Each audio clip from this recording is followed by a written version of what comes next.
ازيكم يا شباب، عاملين ايه؟ معاكم مستر محمد، واهلا بكم من الحصه الرابعه من حصص المنهج عندنا، او من حصص الحل بتاعه رمضان. احنا باذن الله النهارده هنبتدي بقى في الفصل او الجزء الثاني بتاع الهرمونات، او الفصل الثاني، وهنبتدي باذن الله في اول اختبار في كتاب النفيس. وتعالى كده نسمي الله ونخش على السؤال الاول. طبعا الاختبار ده يا جماعه افكاره كلها حلوه. في حاجات كتير في خارج نطاق المنهج، ولكن بتغطي الجزئيات برضو اللي اتذكرت في المنهج. فالاختبار ده من احلى واجمل الاختبارات اللي فيها افكار، بس ما تحطش في دماغك ان كل الافكار هتيجي بنفس الاسلوب ده، عشان ما تضايقش نفسك. فتعالى كده نبتدي على اول سؤال نبص عليه. بيقول لك اي الهرمونات الثلاث تؤدي وظيفتها من خلال تنشيط العمليه المبينه بالشكل امامك. قدامك العمليه دي عمليه بلمره ار ان اي، وعمليه ان الار ان اي بيتكون، وديت كده عمليه او جزء من عمليه تخليق البروتين. وفي تخليق البروتين ديت هتاخدها المفروض في الار ان اي. الفكره ديت جايه من الفصل السادس معلش، ولكن لازم تبقى فاهم ان عايز الهرمون اللي وظيفته بينشط تكوين البروتين. البرولاكتين بيكون اللبن، والفازوبريسين بيعمل قبض للاوعيه الدمويه. الادرينالين برضو يحفز الاستجابه في الطوارئ. والكالسيتونين ده بيشتغل على ايونات الكالسيوم. فانت عندك الحاجه الوحيده هنا اللي بتشتغل على تخليق بروتين هي البرولاكتين، لان تكوين اللبن ما هو الا عباره عن بروتين، او بروتين اللبن اسمه الكازين. تمام. فالاجابه هنا هتبقى ايه باذن الله؟ الف، اللي هي هرمون البرولاكتين. السؤال اللي بعده بيقول لي ما الهرمون اللي يتكون في العضيه واي؟ الاول دلوقتي عندك شبكه اندوبلازميه خشنه، واي ديت بتحتوي على رايبوسومات، والشبكه الاندوبلازميه الملساء دي لا يوجد بها رايبوسومات. السؤال ده فكرته قادمه من اولى ثانوي بالاشتراك مع الفصل برضو السادس في ثالثه ثانوي. عايز العضيه واي، يعني عايز هرمون بروتيني. تمام. عندك الاستروجين استرويدي، الاندروجين ده استرويدي، الاكستوسين ده هرمون عصبي. تمام. اما الريلاكسين ده عند حضرتك ما هو الا هرمون بروتيني. وكان الريلاكسين، واكتبها عندك كملحوظه، الهرمون الجنسي الوحيد البروتيني. طب تيجي تقول لي مستر الهرمون العصبي ده لازال برضه بيتصنع داخل الخلايا العصبيه، فبالتالي في الحاله دي ممكن اختار الاكسيتوسين. هقول لك اقرا راس السؤال، بيقول لك بيتكون في خلايا مين؟ الجسم الاصفر، والجسم الاصفر اللي يفرز اكسيتوسين. الماده الخام اللي تدخل في العضيه اكس اللي تكون الهرمونات، طبعا اكس ديت لا يوجد بها ريبوسومات، يعني لا احماض امينيه ولا احماض دهنيه ولا عديد بيبتايد، لان كل ده بوليمر، وده مونيمر البروتين، وده برضو من بوليمرات البروتين، فما فيش غير كوليسترول هو اللي ينفع في اجابه زي ما بقول لك. افكار الجزئيه ديت جميله. تمام. اللي بعده بيقول لك ايه اللي يتميز به هرمون السكرتين عن هرمون البرولاكتين؟ يعمل على غدد ذات افراز خارجي. طبعا السكرتين لازم حضرتك تكون عارف ان ده المنبه. الهرمون السكرتين مع الكوليسيستوكاينين منبه للبنكرياس لافراز العصاره الهاضمه. اما البرولاكتين المنبه لتكوين اللبن. فبيقول لي يؤثر او يعمل على غدد ذات افراز خارجي تصب افرازاتها داخل الجسم، والكلام ده صح. السكرتين بيعمل على غده اللي هي الخلايا الحويصليه، بتصب افرازاتها طبعا افراز خارجي اللي هو في قناه، وتصب داخل الجسم، لان ببساطه هي بتصب في القناه الهضميه او في الامعاء يعني. تمام. فدي تنفع. طب نبص على الباقي. يعمل على غدد ذات افراز خارجي تصب افرازاتها خارج الجسم. لا، العصاره الهاضمه مش خارج الجسم. وعايز حاجه مميزه لمين؟ للسكرتين. حط الماركر بتاعك كده عشان تبقى فاهم. عايز اميز السكرتين مش اميز البرولاكتين. فبيقول لك بعد كده يعمل على غدد مختلطه لازم من افرازاتها المختلفه. لا، هو بيشتغل على غده مختلطه، بس هو مش بيشتغل على جزء مختلط في الغده. هو بيشتغل على البنكرياس، والبنكرياس غده مختلطه، بس هو مش بيشتغل على البنكرياس كله. هو بيشتغل عندك على الخلايا الحويصليه بس. يعمل على غدد ذات افراز داخلي. غلط خلاص، ان هو بينبه غدد ذات افراز خارجي، فتستبعد خلاص. ما قدامكش غير الف في السؤال ده. السؤال اللي بعده بيقول لك ده الرسم ده يوضح علاقه من تغير الجي اتش وكميه الدهون في الجسم. بزيادة الدهون الجي اتش بيقل، فهرمون النمو او السمنة تثبط افراز هرمون النمو، وده كده بصورة مباشرة، يعني هو كده جايبها لك بصورة مباشرة في المنحنى. اي الهرمونات يضاد عمل الهرمون النمو المبين في الشكل. عايز هرمون عكس النمو، عايز هرمون بيزود الدهون في الجسم. الجاسترين ملوش علاقة، الادرينالين ده بيحرق، الجلوكاجون بيشتغل على الكبد مش نسبة الدهون، وبيقلل السكر من الكبد، فما قدامكش غير الانسولين. الانسولين بيخزن السكر في صورة يا اما جلايكوجين او دهون. تمام.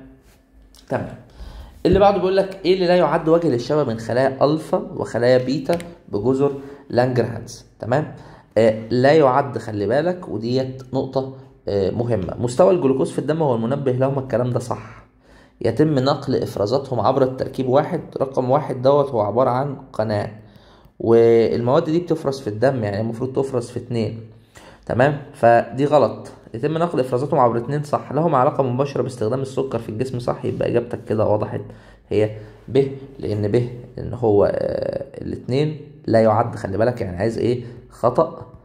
فبالتالي ان هو لا يتفرز، ما بيتفرزوش يعني في قناة. مواد الشبه الاستايل كولين والنور ادرينالين، المعلومه دي جايه دايركت من تانية ثانوي الترم التاني في السيار العصبي. الحويصلات الناقله، لازم حضرتك تبقى فاهم ان النور ادرينالين ده يعمل كناقل عصبي، فالاتنين دورهم في الحركه واحد، الا وهو الايه؟ التنبيه. تيجي تقول يا مستر ما اتذكرتش السنه دي، اقول لك ماليش دعوه، الكتاب بتاعك جاب الفكره، او الكتاب جاب الفكره من تانية ثانوي، ذكرت في منهجك، ولكن السنه اللي فاتت. هل المفروض تبقى عارفها؟ المفروض تبقى عارفها حضرتك، السنه الجايه تبقى دكتور، فروق كده والنبي. لو عايز اقول لك ادرس الشكل امامك اللي يبين حالتين مرضيتين نتيجه حدوث خلل في الغدد الصماء. ده كده تضخم جحوظي، وده كده اكروميجالي او اكروميجالي. عايز وجه الشبه بالعلاج يعودان لحالتهم الطبيعيه. مستحيل الاكروميجالي يرجع الا حضرتك مسكت العظمه صنفرتها بقى وظبطتها كده ومعجنت ورشيت. بالعلاج لا يعودان لحالتهم الطبيعيه، والله الكلام ده غلط، لان التضخم الجحوظي ممكن يرجع. يحدثان نتيجة انخفاض شديد في الهرمونات المنبهة، ده نتيجة زيادة وجود بروز في أحد أعضاء الوجه. إزاي؟ الأكروميجالي عند حضرتك هنا بروز في الجزء الأمامي من الوجه، أما التضخم الجحوظي ده بروز في العينين أو جحوظ في العينين، فدوت حاجة طبعا مشتركة ما بينهم. السؤال اللي بعد بيقول لك أي العبارات تصف بشكل صحيح هرمون الجاسترين. هرمون الجاسترين يحفز نوع الخلايا اللي افرزته في بطانة المعدة. لا، خلي بالك المعدة، وخلي بالك من الفكرة دي بالله عليك اكتبها، وانا وريتها لك قبل كده في سلايد بتاعنا واحنا بنشرح. المعدة يا استاذ الفاضل فيها خلايا او خلايا هنسميها مثلا خلايا واحد وخلايا اتنين، وفيها خلايا تلاتة. حلو. المعدة فيها خلايا واحد دي تفرز الجاسترين. حلو، بالله عليك اكتب الفكرة دي. خلايا اتنين دي تفرز البيبسينوجين، وخلايا تلاتة دي تفرز ال HCl.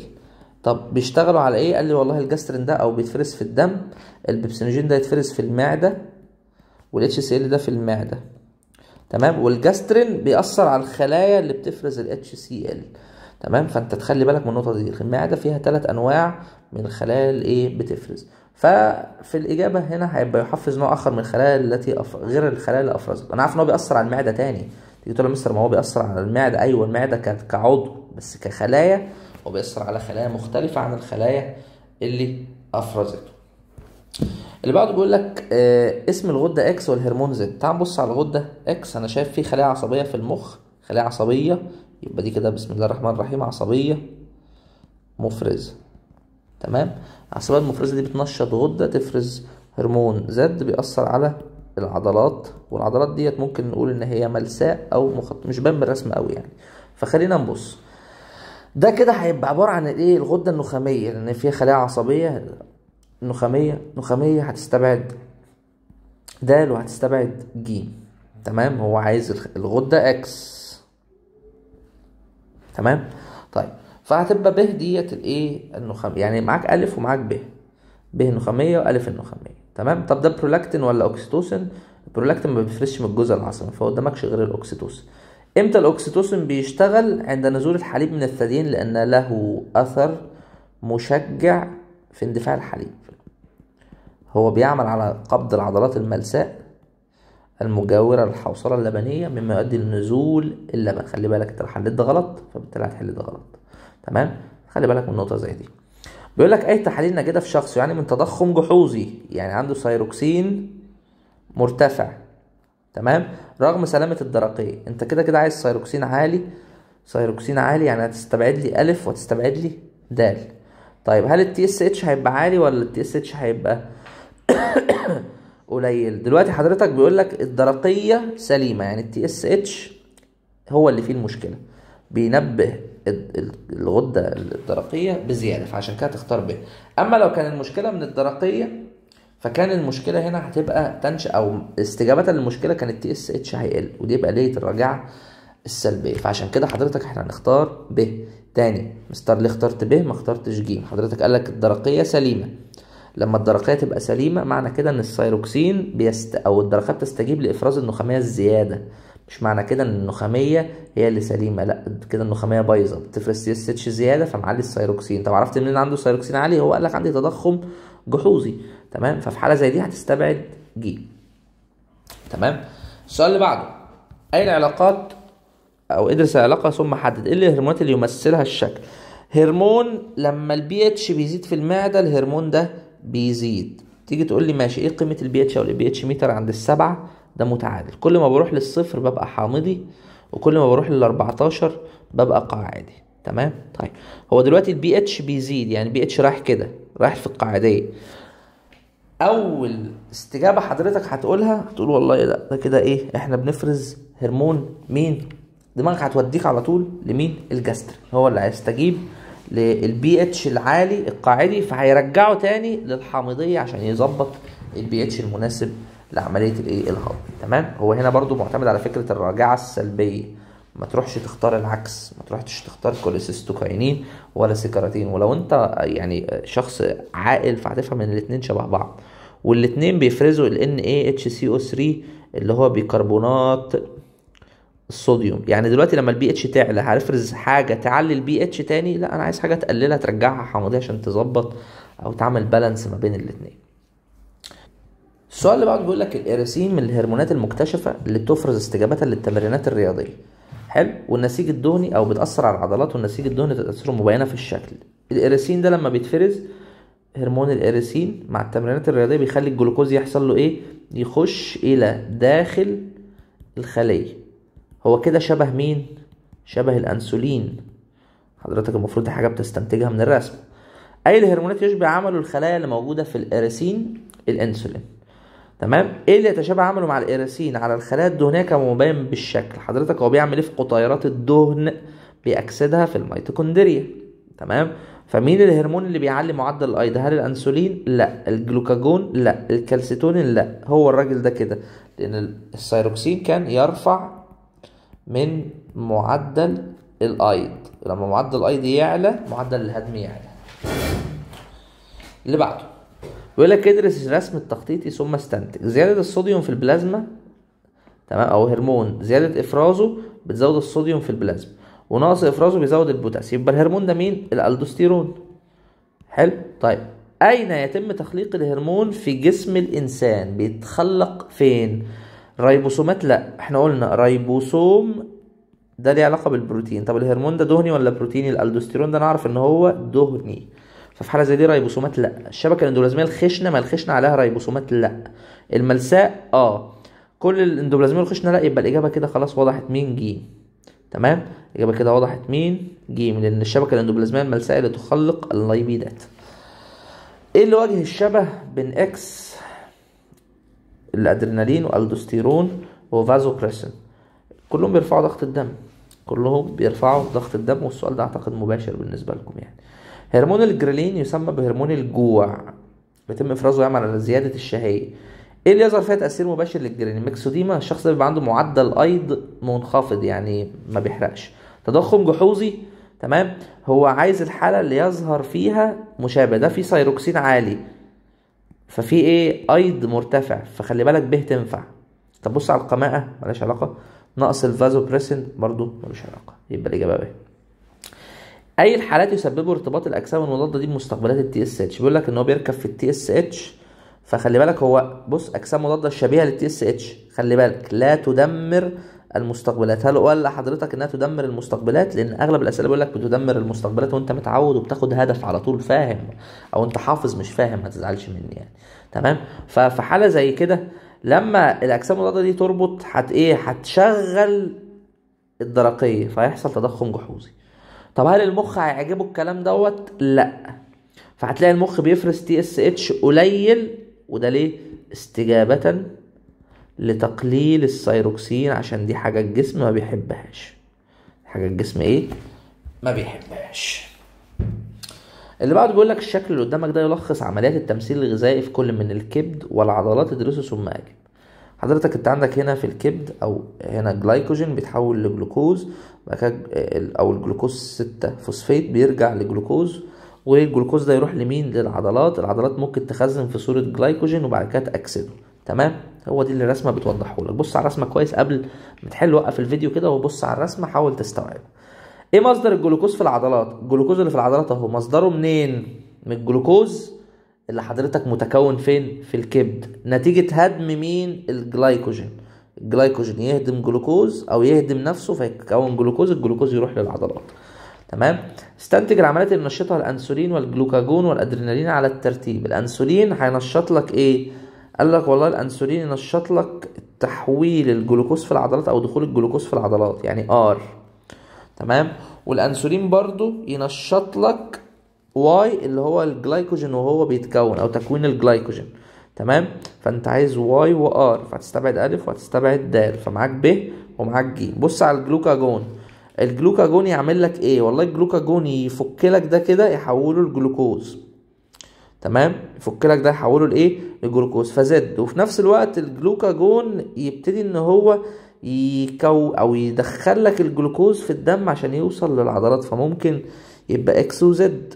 تمام. فاكس وزد خلاص كده الاجابه وضحت ان هي مين؟ ج. الاجابه وضحت ان هي ج.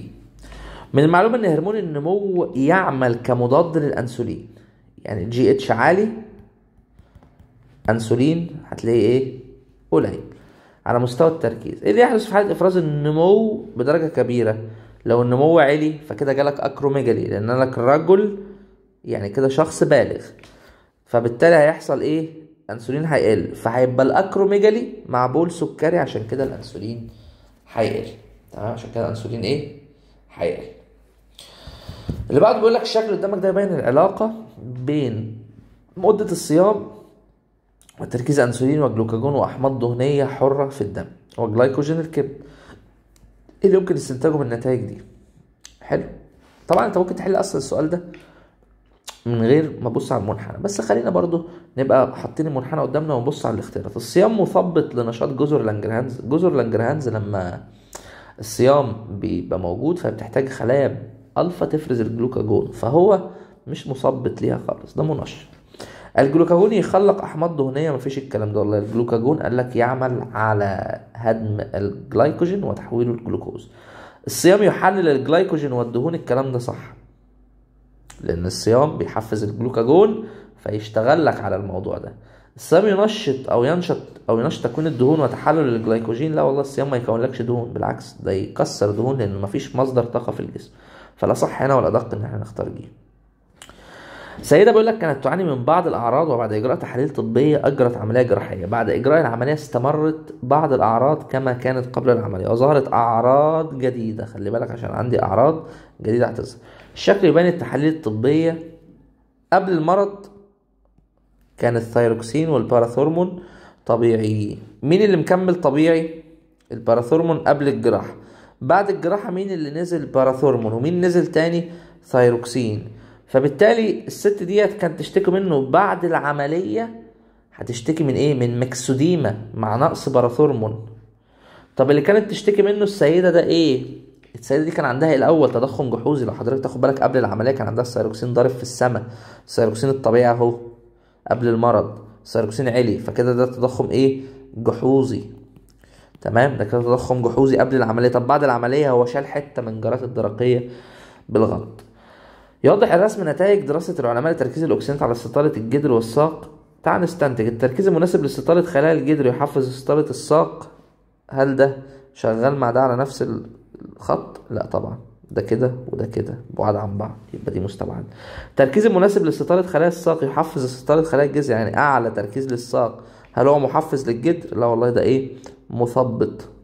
تمام، فدي برضو مستبعد. التركيز المناسب اهي ج عكس ب، لان اعلى تركيز للساق كان شغال مع الجدر، كان شغال عند الجدر ان هو بطريقه ايه؟ ان هو مثبط، بيبطئ الجدر.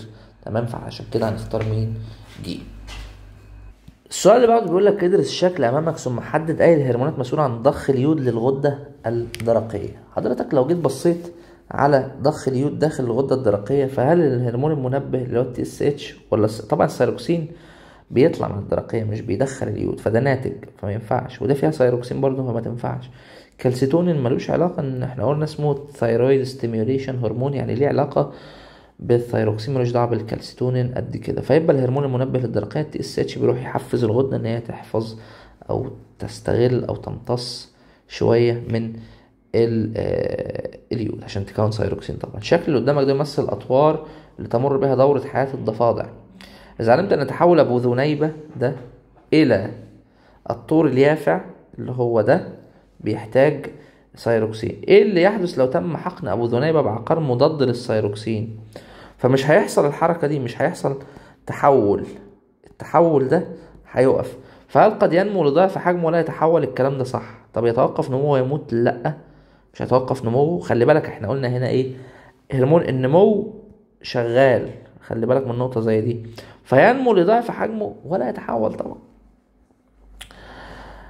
قدامك هرمونين، طبعا السؤال ده مباشر، ايه الهرمونات اللي بتطلع من الامعاء بتروح للبنكرياس؟ السكراتين والكوليسيستوكاينين. طبعا الموضوع واضح جدا، حلو مباشر اوي، وضح دور اكس وواي على البنكرياس والكبد. طبعا تاثيره على الكبد ده خارج المنهج، ومفروض يعمل على انقباض الحوصله المراريه، بس مش هنكتبه. احنا هنكتب ان هو يحفز افراز العصاره البنكرياسيه. لو حضرتك فاكر ايه هي العصاره البنكرياسيه اكتب معايا، لو انت مش كاتبها. كان عباره عن بيكربونات الصوديوم اللي بتظبط البي اتش، وكان عباره عن انزيم اسمه اللايبيز اللي بيهضم الدهون، وكان عباره عن انزيم اسمه التريبسينوجين اللي بيتحول لتريبسين بفعل الانتروكاينيز ويهضم البروتين، وكان عباره عن اميليز البنكرياسي، ده غير التيالين اللي بيتفرز من الفم.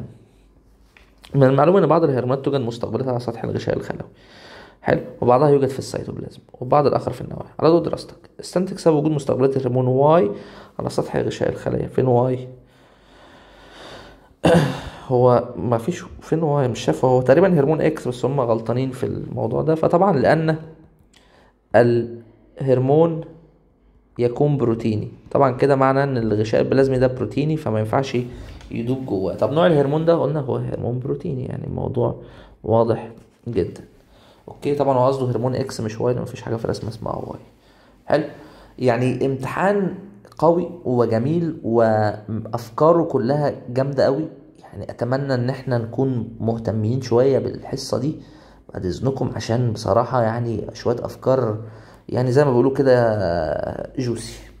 تمام، اشوفكم باذن الله بكره، وكان كل حصه ايه بالشفا.